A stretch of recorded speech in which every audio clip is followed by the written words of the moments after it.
Okay. Shalom Aleichem, everyone. We are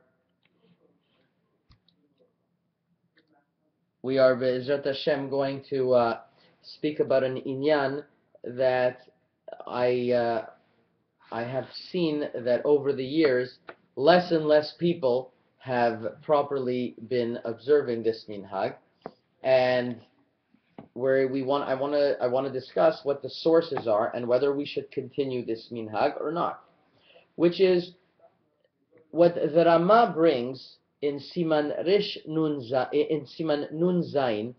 The Rama says that Nohagin bechol hamikomot sheomrim hakahal yitbarach v'yishtabah besha sheshaliach tzibur omer Barekhu.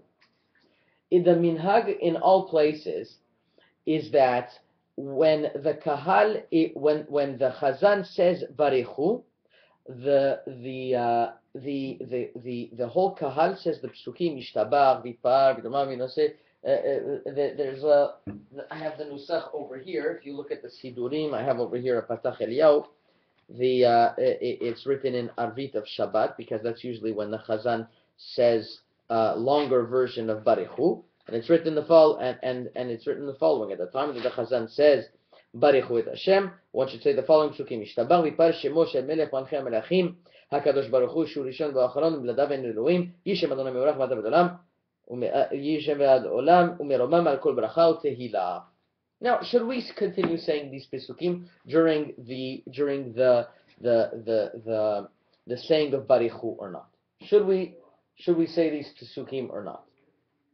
So the truth is that let's see what the source of these pesukim are and see what the problem is. The source, actually, the Teshuvot of the Rosh, the Teshuvot HaRosh in Klal Dalet Siman Yutet says Shekach Omrim Bechol HaMekomot. We know that the Rosh lived in Spain at the end of his life, and he's saying that this is what the minhag that he saw. And he said V'lachen Marich HaChazan BeBarekhu V'siman HaDavar Modim Shemarich Bo Chazan Ad Shemru HaKahal Modim D'Rabbanan. Just like by Modim, the Chazan says for a long time Modim, while everybody says Modim D'Rabbanan, so too by Barekhu. The Tur also writes this way. And the Abu Dram brings this minhag, and the Sefer HaItim, which is the Rishon, also writes this minhag. The problem is that they have a big question. They all have a question. The Tur asks this question, and the Abu Dram asks this question, and the Sefer HaItim asks a very similar question. They ask, how can it be that you should say these pesukim? Doesn't it say by Birkat Kohanim that you shouldn't say pesukim? Because, and he says, for the reason, like I explained beforehand. If you look at Abu Dram, he says, because if you are going to say these pesukim while the Kohanim are saying Yivarechecha, there's going to be mishum hesech hada'at. Your mind is not going to be concentrated on what the Chazan is saying. And the Sefer HaItim, which was one of the Rishonim, also elaborates on this, and he says that you're not going to be able to listen properly to the Chazan saying Barekhu while you're saying these pesukim itself. Therefore, the Abu Dram and the Sefer HaItim and the Tur all say, just like by Birkat Kohanim, you shouldn't say these pesukim during the time of Birkat Kohanim. Also, these pesukim you shouldn't say them by the time you say Barekhu. That's the question that they have. There's another question that no Rishon asks, but the later Acharonim ask. The Sefer Ptach HaDvir asks, why don't we say that it's called a hefsek? He says he understands Arvit, it's not a hefsek. You're just starting the tefillah. There's no hefsek saying this pesukim. But why by Shacharit, where these Rishonim also say to say these pesukim, why by Shacharit, while the Chazan is saying Barekhu, she's saying these pesukim? You're making a hefsek in middle of tefillah. You're just in middle of psukei de zimra, right afterwards Barekhu. In Shacharit, you shouldn't say these pesukim, and therefore the Ptach HaDvir says that Arvit you should say these pesukim and not by Shacharit. So these are two questions. Now, first of all, to support our minhag, the Rama brings down this halakha categorically. He doesn't say not to do it. He says nohagim bechol hamekomot, to say these pesukim. And it's known by the Chachmei HaMa'arav, the Moroccan poskim, that when Maran didn't write an opinion, even though it sounds like Maran didn't agree with this halakha so much, because in the Bet Yosef he says, look at the Rabbi Davud Abu Dram, who says not to say these pesukim, and the Magid Mesharim writes that the Malach told the Bet Yosef not to say these pesukim.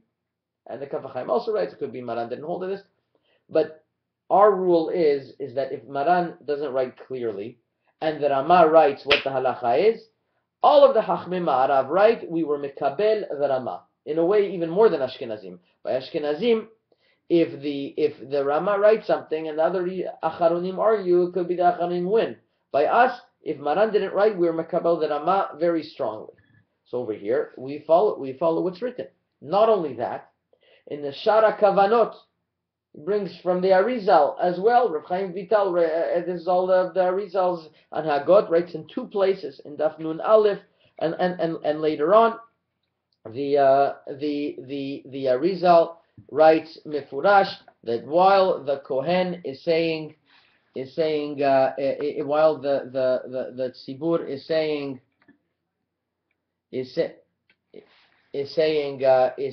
but while the Chazan is saying Barekhu, the whole tzibur should be saying these pesukim. And we know that in tefillah, we always follow the Shara Kavanot. So this is a tremendous raya. Also, the Maharshal, in his Shelot Utshuvot, writes that he would say the following pesukim. So this is what he personally does. He doesn't bring up pesukim what he does, pesukim that we say, but he says he also used to say pesukim at the time of Barekhu. So you have Rishonim, Aharonim, and Ha'arizal, who say it. This was our minhag. Now let's go to the questions. What about the fact that we are not listening to what the Chazan is saying? So here there's a Magen Avram and the Levush, and the Mishnah Berurah brings this down. The Magen Avram says that you should only say it Bishat HaNigun, during the Nigun. Maybe Barekhu, and then during the time of the Nigun, that's when you should say this these pesukim. However, if you look at all the sources, it's not mashma to say during the time of Nigun. On the contrary, if you look at the Rosh says Siman la davar k'mo modim derabanan. Like Modim also, while the Chazan is saying the whole Modim, we're saying these things. So it's mashma that during these pesukim you are saying it. I found afterwards that Rabbi Yaakov Hillel Shlita also says from the Shara Kavanot, it's not mashma like the Magen Avram that you're saying these pesukim at the time of the Nigun. It's mashma at the time that the Chazan is saying Barekhu et Hashem HaMevorach. That's when you say these pesukim, and that's our minhag. When the Chazan is saying Barekhu et Hashem HaMevorach, during all this time, this is when we say the pesukim. So it's not mashma like the Magen Avram and the Levush. So the question remains a question. According to them, it wasn't a question. You're listening to the Chazan say Barekhu, and during the Nigun you're saying this pesukim. But according to us, that's not what we do. And from the Rishonim, it's not mashma that way. So they have a big question. What about you're not listening to the Chazan saying Barekhu? You hear the question? That's the question. So the comparison is to Birkat Kohanim. Now, it's a very interesting comparison to Birkat Kohanim, because by Birkat Kohanim, we actually, in Magen Avot, we write to say it during the time where the Chazan is saying a Kohanim. But if you look closely in the sources, there's a sefer called the Orchot Chaim, which was one of the Rishonim, Milunil, and he's the source of these pesukim, and he writes, Umavli'im psukim elu, pasuk echad, al kol milah kishe'akohanim menaginin ba. It's mashma in the Rishonim that while the Kohen himself is saying Yivarechecha, that's when you should be saying these pesukim. Other Rishonim, and the Rishonim, they ask, you're not listening to what the Chazan is saying. So it sounds like at the time that the Kohen is saying these things, you should be listening to the you should be saying these pesukim. So there's a little bit of a difficulty over here. So the Ramah compares these pesukim to the pesukim of Birkat Kohanim, and the Rishonim compare these pesukim to the pesukim of Birkat Kohanim.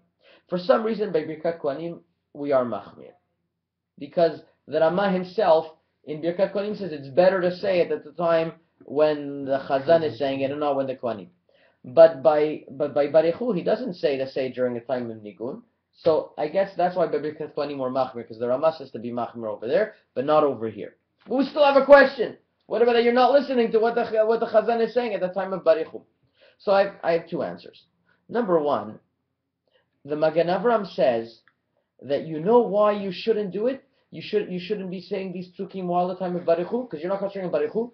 Just like it says in Siman Kuf Chafei. What's written in Siman Kuf Chafei? That you shouldn't be saying Nagdishach v'na'aritzach together with the Chazan, because you're not listening to what the Chazan is saying, Nagdishach v'na'aritzach. Now our minhag is to say Nagdishach v'na'aritzach together, right? So together with the Chazan, even though Maran says not to, but the minhag is like the Arizal to say it together. Nah, that's a question. You're not listening to the Chazan. So it seems to be that it's not a problem of not listening to the Chazan, because either two explanations. There's two answers I could give. Number one, and don't tell me Kedusha is different because Kedusha you're saying it at the same time, because the Magen Avram didn't make that chiluk. He says you shouldn't say these psukim, just like by Kedusha you shouldn't be saying together with Chazan. But we do say by Kedusha with the Chazan. So we're not worried about not listening to what the Chazan is saying. So two answers. Number one, who says there's an obligation to listen to Barekhu? Maybe there's an obligation to know when Barekhu is said that you should answer Barekhu with Hashem HaMevorach. Just like you're able to answer Amen in the big Bet Knesset in Alexandria when they waved the flags, even though you didn't know when Amen was. You know that the bracha was being said. It's a big Bet Knesset in Alexandria. And people in the back didn't know when the Chazan said the end of the bracha. So there was a person waving white flags, just like the car races, waving the white flags that the people in the back would know to answer Amen. Even though they didn't hear the bracha, they were able to answer Amen because they knew that was the time. When was this? This is the time of the Gemara. Now, similarly, over here you could say that since he knows the Chazan finished Barekhu, even though he didn't hear it because he was busy doing something else, it's not a problem. Number two, it could be like this. We have a rule, Terekali lo mishtamni. Two voices are not heard in one time. But the Gemara says, by davar de chavivale, actually the Gemara Masachet Megillah, something that a person's, it's dear to him, then it's okay. Then yes, Terekali mishtami. So over here, Barekhu is dear to a person to hear. So it could be that he's able to hear two things in one shot. That's number one. That's number two. So there's two possible answers why has Sechadat. Whether these two answers are right, I don't know. But the Rishonim right to say it, and they knew the questions, and they didn't, and they wrote that this is what we do, and the Arizal wrote this is what we do. Now, what about Hefsek? Now, Hefsek, I don't see an issue at all. First of all, you're allowed to do piyutim in the middle of Psuki de Zimra, and even those who argue and say you're not allowed to do piyutim, the Haidah writes because you're adding on something in Psuke de Zimra that lo tiknu chazal, or lo tiknu misadeh tefillah. But over here, you're not adding on something new to tefillah. You're just saying a couple of psukim. You're not adding on something official. So even those who argue by piyutim, could be they'll agree over here. Plus over here, it's in between Yishtabah and Barekhu. Could be it's more lenient. So that's why I don't think there's a problem of hefsek. And on the contrary, people would say, okay, why do you need these psukim anyways? So the truth is, I saw in the Kitzur Shulchan of Rabbi Baruch Toledano, he writes, Nahagu, that the Chazan says Barekhu and all the Kal says Yishtabah, and he says, really, you should only say it while the Chazan is saying the word Barekhu. So I don't understand, what's the difference if the Chazan is just saying the word Barekhu, then more than anything else, but that's what he says. It seems he's getting that from the Levush and the Magen Avram. So we prove that from the Rishonim, it's not mashma like that. It's mashma that during the whole time Baruch Hashem Baruch we're saying these psukim. And he says at the end, it's better not to say these psukim at all, because it's better to listen to Barekhu. Now, our minhag is clearly not this way. Our minhag is everyone would say Barekhu, and I would venture to say that it is a good thing to keep this minhag, because from experience has shown those places that do say it, there's much more yirat shamayim and much more enthusiasm and kavanah in saying Barekhu. It's a uplifting experience. Whereas just listening to Barekhu, unfortunately, people are not listening really. They're just answering it, and the Chazan is saying it quicker. When the Chazan says Barekhu, people are really into it much more. I think since the Rama said to say it, and the Rishonim brought it down, and the Arizal says to say it, and this is our minhag, it is something to be kept and